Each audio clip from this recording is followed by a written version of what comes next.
Dubai should not exist. It has no river, no fertile land, no early oil boom, no imperial legacy.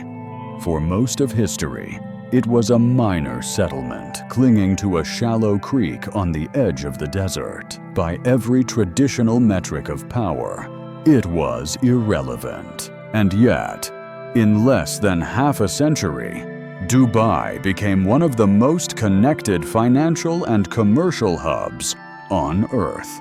This was not an accident, and it was not a miracle. Dubai is the result of a deliberate experiment in power, one where leadership treated geography, law, and crisis as variables to be engineered rather than constraints to be endured. While other states relied on resources, ideology, or inheritance, Dubai relied on design. The city did not grow because it was rich. It grew because it made capital feel welcome, protected, and fast. Behind this system stands the Maktoum family, not as symbolic rulers, but as system builders. They did not govern by speeches or mass politics. They governed by policy choices that redirected money flows, redefined risk, and compressed decades of development into single decisions. Every phase of Dubai's rise followed the same logic. When trade stalled, change the rules. When industry collapsed, find arbitrage. When oil arrived, treat it as seed capital, not destiny. When debt piled up, centralize control and survive. This approach produced astonishing results. It also concentrated risk. Dubai's success rests on an unspoken assumption that confidence can always be restored, liquidity can always be attracted, and scale itself provides protection. That assumption has worked so far. This is not the story of a city built by chance or culture. It is the story of how power behaves when it is optimized like a financial system. And like any system built on leverage, speed, and belief, its greatest strength may also be its most dangerous vulnerability. Dubai's story begins not with ambition, but with survival. In 1833, a rupture inside the Bani Yas Confederation shattered any illusion of stability. After a violent internal purge in the Liwa Oasis, members of the Al Bufalasa branch fled Abu Dhabi to escape domination by their own kin. Led by Maktoum bin Bouti and Obaid bin Said, several hundred followers moved north through the desert in search of a place where power was weak and rules were minimal. They found it at a narrow creek opening into the Gulf. What would become Dubai was not chosen for beauty or wealth. It was chosen because no one controlled it. The creek could shelter boats. Nearby trade routes connected India, Persia, and East Africa. Most importantly, it lay outside the direct authority of stronger tribal centers. From the beginning, Dubai was a political workaround. The Maktoum leadership understood a basic reality. Without numbers, resources, or armies, confrontation was impossible. Survival depended on legality and alignment, not resistance. When the British Empire moved to secure Gulf trade routes in the early 19th century, Dubai did not oppose it. It complied. By accepting British maritime protection under the General Maritime Treaty, Dubai traded sovereignty for stability. The agreement curtailed independent foreign policy but it guaranteed safe passage for ships and reduced the risk of attack by rival powers. For a small port, that security was decisive. This created Dubai's first system. The rulers governed lightly. Disputes were settled quickly. Taxes were modest. Commerce was left largely alone. The objective was not control, but continuity. Traders needed predictability more than privilege. By the late 19th century, Dubai remained small and poor, but it had achieved something rare in the region: trust. Merchants knew the port was quiet, rules were simple, and violence was unlikely. This was not growth. It was stabilization. But stabilization mattered. It allowed Dubai to survive long enough to attempt something more ambitious, turning neutrality and legality into competitive advantage. Level 1 established the rule that would define everything that followed. When you cannot dominate power, design yourself around it. By the late 19th century, Dubai had survived. But survival was no longer enough. Regional trade was concentrating elsewhere. Ports like Linga and Bahrain were pulling merchants away with scale and established networks. Dubai remained stable, but it was stagnant. Safety without opportunity could not sustain growth. Sheikh Maktoum bin Hasher understood this before anyone else. He saw that Dubai's weakness, its lack of revenue, could be turned into leverage. Other ports taxed trade to fund their rulers. Dubai could not afford that luxury. So, in 1894, Maktoum made a decision that rewired the city's future. He abolished customs duties entirely. It was a radical move. At a time when rulers extracted value from merchants, Dubai chose to attract them instead. No import taxes, no export taxes. Minimal interference. Traders could move goods freely, keep their profits, and operate without fear of arbitrary seizure. The response was immediate. Persian merchants, particularly from Bastak, were fleeing rising taxes and instability under Qajar rule. Dubai offered something rare in the region: cost certainty and legal tolerance. Capital, skills, and networks flowed in. Along the creek, new districts emerged. Warehouses, markets, and wind tower homes reshaped the town's physical and economic layout. This was not free trade as ideology. It was free trade as strategy. Dubai was not competing on volume or resources. It was competing on friction. By lowering the cost of doing business to near zero, it inserted itself into regional trade flows that were already moving between India, Persia, and East Africa. The city became a connector. More merchants meant more ships.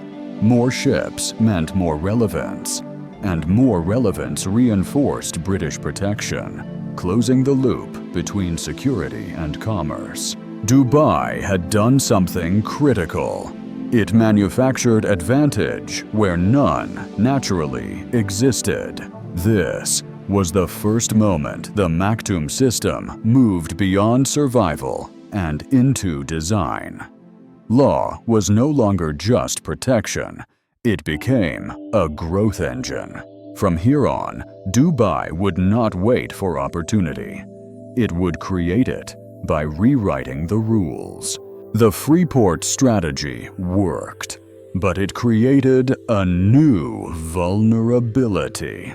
By the early 20th century, Dubai's economy had quietly narrowed around a single engine: natural pearls. The Gulf's warm, shallow waters produced some of the world's most prized pearls, and Dubai became one of the region's most active pearling ports. Thousands of men worked the summer seasons as divers, rope pullers, and traders. Credit networks formed. Entire families depended on the harvest. Pearls were no longer just a trade. They were the economy. This concentration brought rapid gains. Wealth flowed through the creek. Merchants financed fleets. Dubai's reputation as a reliable market deepened. But the system had no redundancy. If pearls failed, everything failed with them. That failure came from outside the Gulf. In Japan, experiments in pearl cultivation reached commercial scale. By inserting a nucleus into oysters, producers could create pearls that looked identical to natural ones at a fraction of the cost.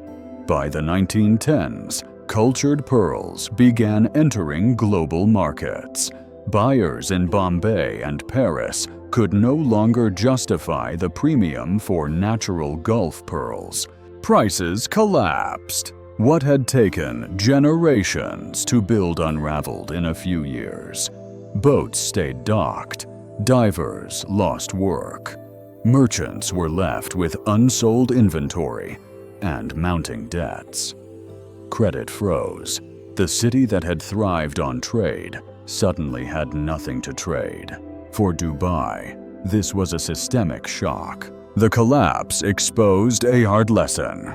Even perfect local policy cannot defend against global technological disruption. The Freeport model had made Dubai efficient, but efficiency without diversification magnified risk. The Maktoum leadership could not regulate its way out of this crisis. The market had moved beyond their reach, and without oil or alternative industries, Dubai faced the possibility of long-term decline. This was the first time Dubai confronted a modern financial reality, that dependence on a single revenue stream creates fragility, not strength. Survival would now require something more than open rules. It would require control, leverage, and the willingness to remake the system itself. Level 3 marked the end of organic growth and the beginning of forced reinvention. The collapse of the pearl industry did more than drain Dubai's economy. It destabilized its political structure. As revenues vanished, debts mounted. Merchant families, once the backbone of Dubai's trade, found themselves exposed. Creditors demanded answers. The old informal bargain between ruler and merchants, built on growth and mutual benefit, began to fracture. Out of this pressure emerged a challenge to authority. In 1938, a group of leading merchants pushed for the creation of a majlis, a consultative council meant to oversee spending, taxation, and contracts. On the surface, it was a reform movement. In reality, it was a bid to insert financial oversight into political power. For a city built on trust and speed, this was dangerous. Sheikh Saeed bin Maktoum initially accepted the council. Meetings were held, budgets discussed, policies debated. For a brief moment, Dubai appeared to be experimenting with shared governance, an early form of institutional constraint. But the arrangement was unstable by design. As economic conditions worsened, the Majlis expanded its demands. It questioned the ruler's control over revenues and concessions. Authority blurred. Decision-making slowed. In a system already under stress, ambiguity became a threat. By 1939, the city was effectively split. Reformists consolidated control on one side of the creek. The ruler and his loyalists held the other. What had begun as financial oversight escalated into a direct power struggle. The confrontation ended violently. During a wedding meant to symbolize reconciliation, gunfire erupted. Key reformist leaders were killed. The Majlis was dissolved. Survivors were exiled or silenced. British authorities, prioritizing stability, backed the ruler. The outcome was decisive. Dubai chose centralization over consensus. Control over finance and policy returned fully to the ruling family. From this point forward, authority would not be shared in moments of crisis. It would be consolidated. The lesson was clear and enduring. In a system designed for speed, divided control is a liability. Level 4. Reset Dubai's power structure. Political unity was enforced not for ideology, but for survival. And that unity would later allow the city to take risks no committee would ever approve. By the late 1950s, Dubai faced a quiet but existential threat. The Dubai Creek, the city's economic lifeline, was silting up.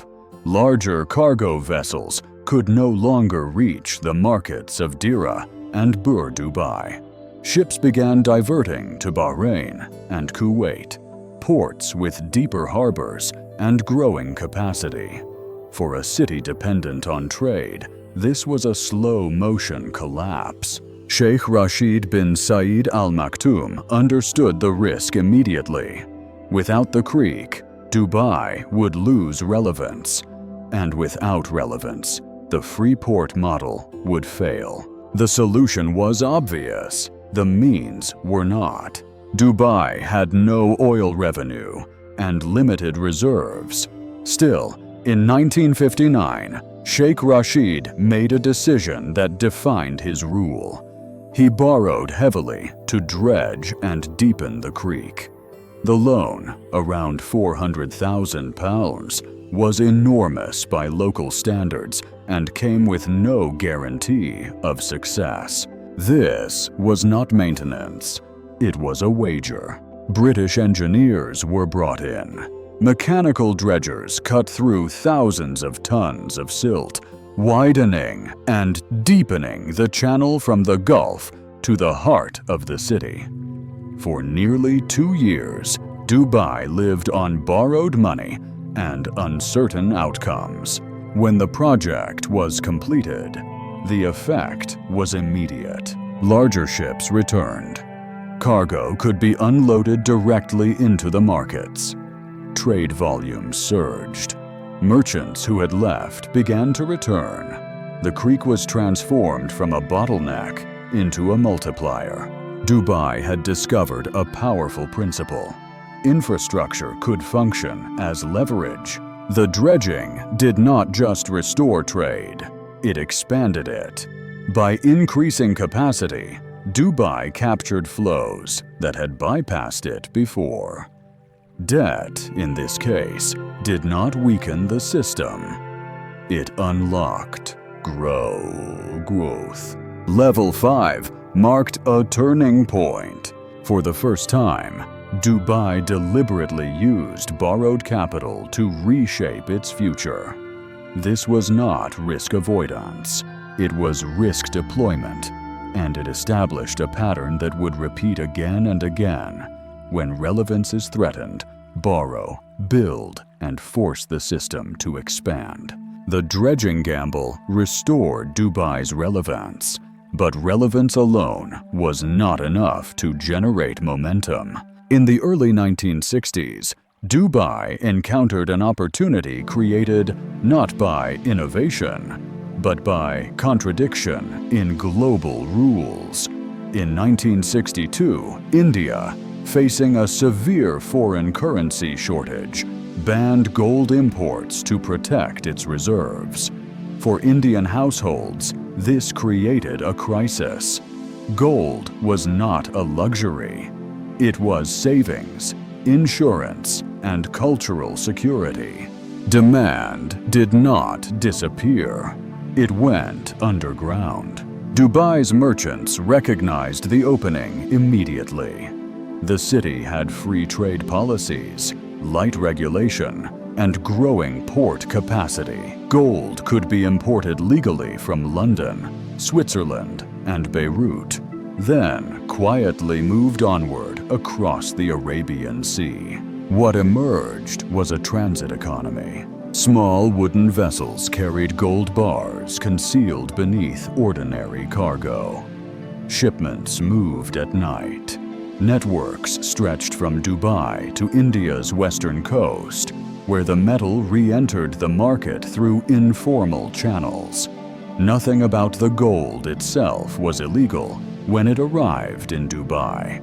The illegality existed only at the destination. This distinction mattered. Dubai was not breaking its own laws. It was exploiting the mismatch between jurisdictions.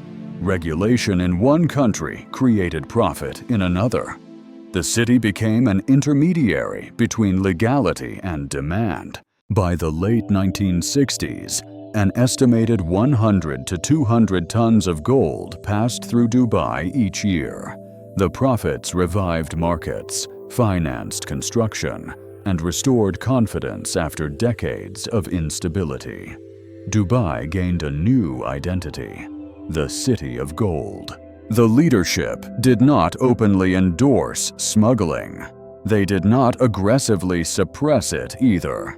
Stability, employment, and trade mattered more than moral clarity.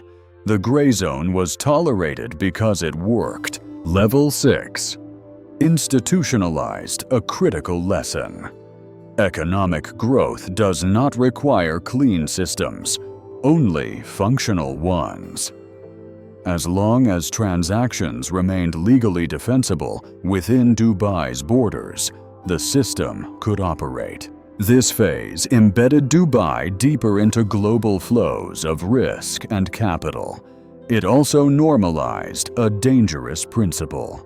When regulation creates friction elsewhere, intermediaries who absorb that friction grow stronger. The city was no longer just adapting to the world's rules. It was arbitraging them. For more than half a century, Dubai searched for oil and found disappointment. While neighboring Emirates were transformed almost overnight by massive petroleum discoveries, Dubai remained on the margins of the Gulf oil boom. Exploration attempts in the 1940s and 1950s produced nothing but shallow wells and salt water. The message seemed clear: Dubai would never be an oil state.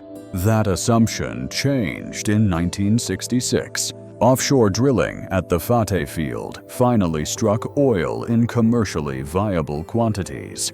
The discovery was modest compared to Abu Dhabi's vast reserves, but for Dubai, it was historic. When production began in 1969, steady revenues, estimated at roughly $30 million annually in the early years, flowed into the ruler's treasury for the first time. What mattered was not the volume. It was how the money was used. Sheikh Rashid bin Saeed Al Maktoum made a strategic decision that would define Dubai's future. Oil revenue would not replace trade. It would finance it. The funds were directed into infrastructure, roads, electricity, water systems, housing, ports, and public services, assets that increased Dubai's capacity rather than its consumption. Oil was treated as seed capital, not an economic identity. At the same time, a larger geopolitical shift was unfolding. Britain, long the region's security guarantor, announced its withdrawal from the Gulf. For small, lightly defended emirates, this created an existential threat. Fragmentation meant vulnerability. Dubai's response was alignment. In 1971, Dubai joined with Abu Dhabi and other emirates to form the United Arab Emirates. The federation combined Abu Dhabi's oil wealth with Dubai's commercial systems. For Dubai, this was a risk management move as much as a political one. Statehood delivered three advantages. First, defense and diplomatic recognition reduced external threats. Second, access to federal resources, largely funded by Abu Dhabi's oil, provided financial insulation during shocks. Third, Dubai retained autonomy over its economic model, allowing trade and openness to remain central.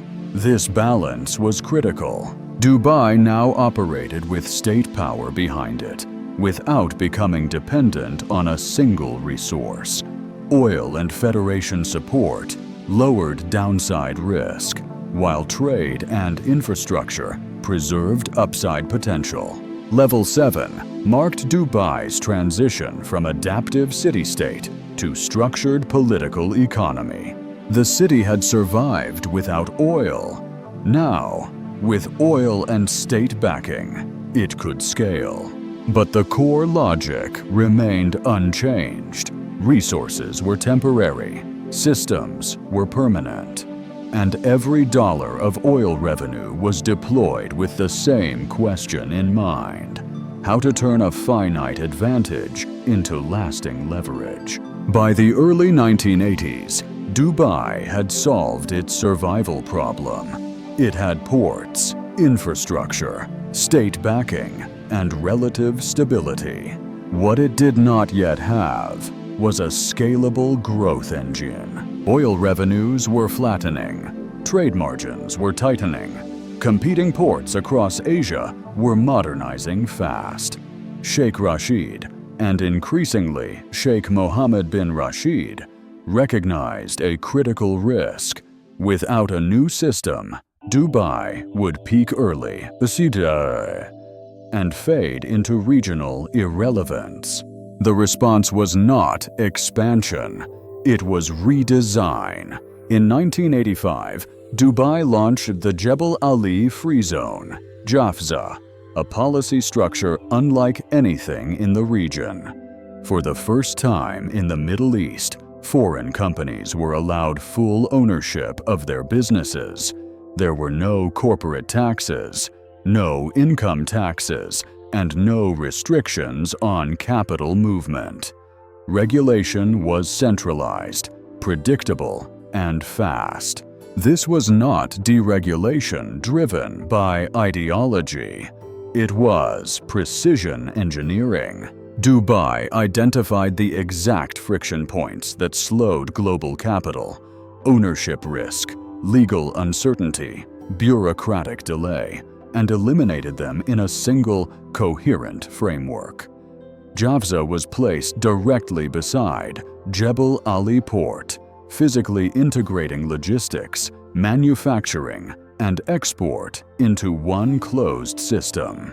The result was a financial flywheel. Companies no longer viewed Dubai as a destination.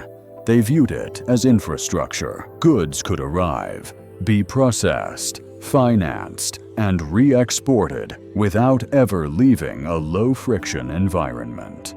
Capital flowed in because it could also exit easily. Success bred replication. Dubai copied the model across sectors: aviation zones, media zones, technology parks.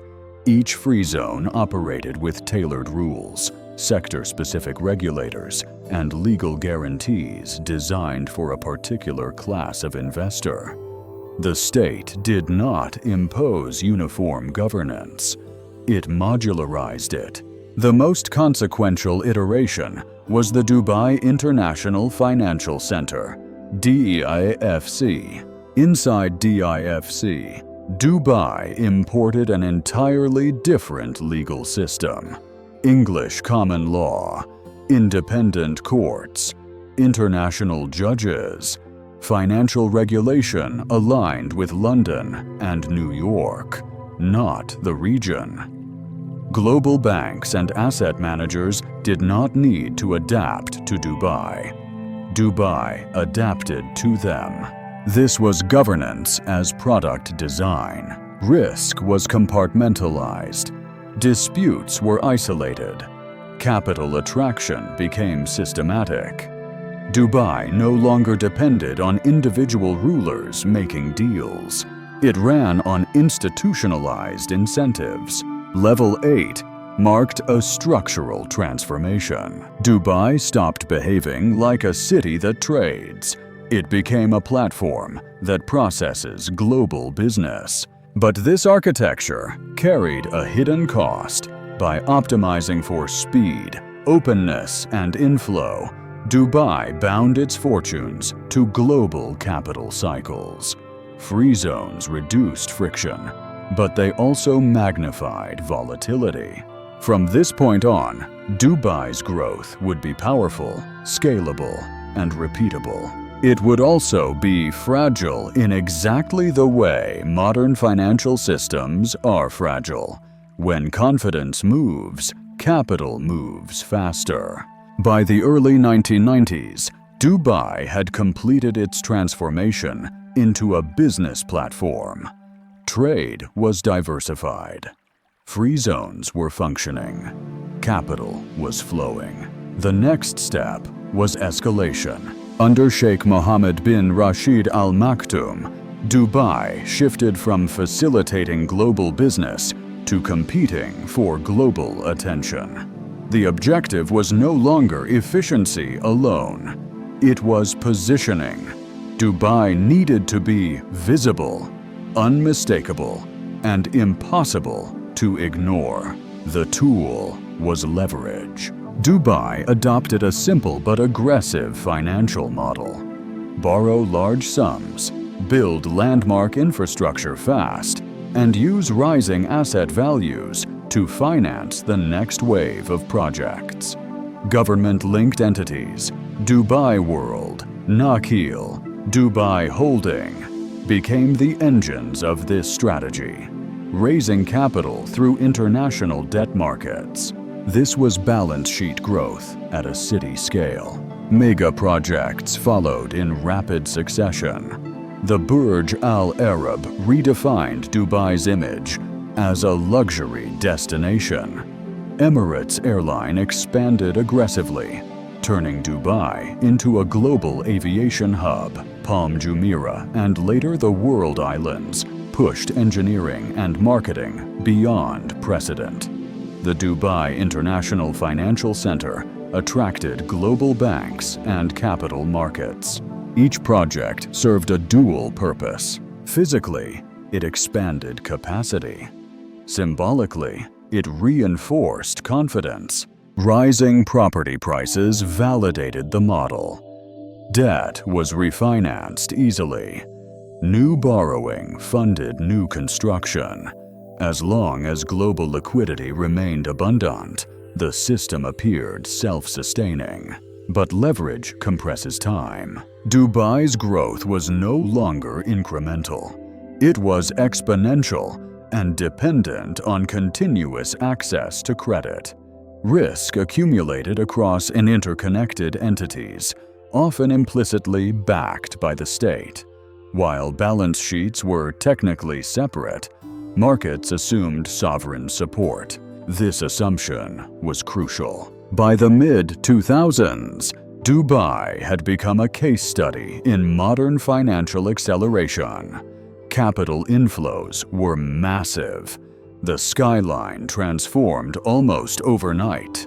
International investors treated Dubai not as a city, but as an asset class. Then, the global system broke. When credit markets froze in 2008 after the collapse of Lehman Brothers, Dubai's model faced its first true stress test.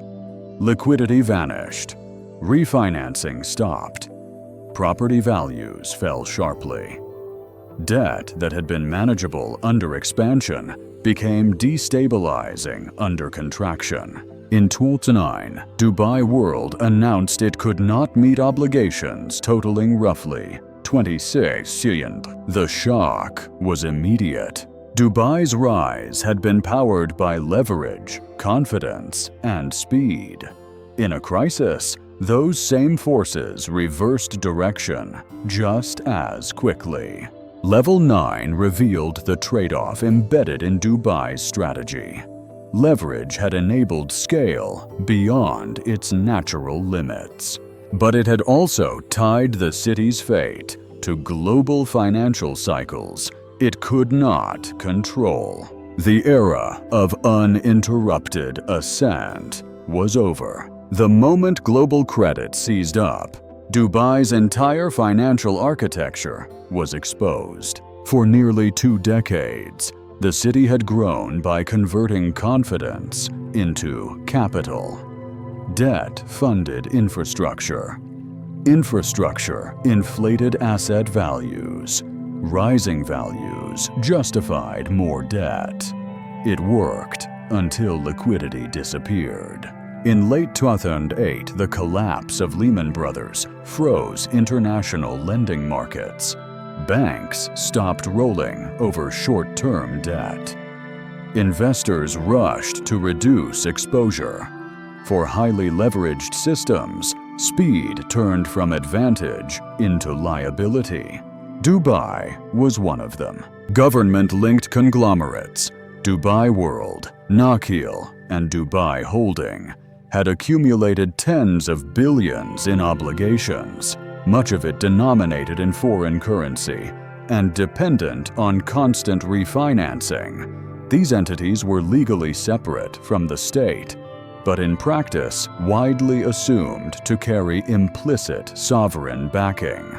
That assumption was tested in November 2009. Dubai World announced it was seeking a standstill on roughly $26 billion in debt repayments. The news reverberated across global markets. Credit spreads widened. Emerging market risk repriced overnight. Confidence in Gulf sovereign structures cracked. The reaction inside Dubai was immediate and visible. Construction sites stalled. Projects were suspended or canceled. Property prices collapsed by more than 50% in some areas. Thousands of expatriate workers, whose residency depended on employment, left the country. Luxury vehicles were abandoned at the airport as debt-burdened residents fled. This was not merely a corporate crisis. It was a systemic one. Dubai's economy had been engineered for growth, not contraction. The same interconnections that accelerated expansion now amplified stress. Debt obligations crossed entities. Guarantees were unclear. Legal boundaries blurred under pressure.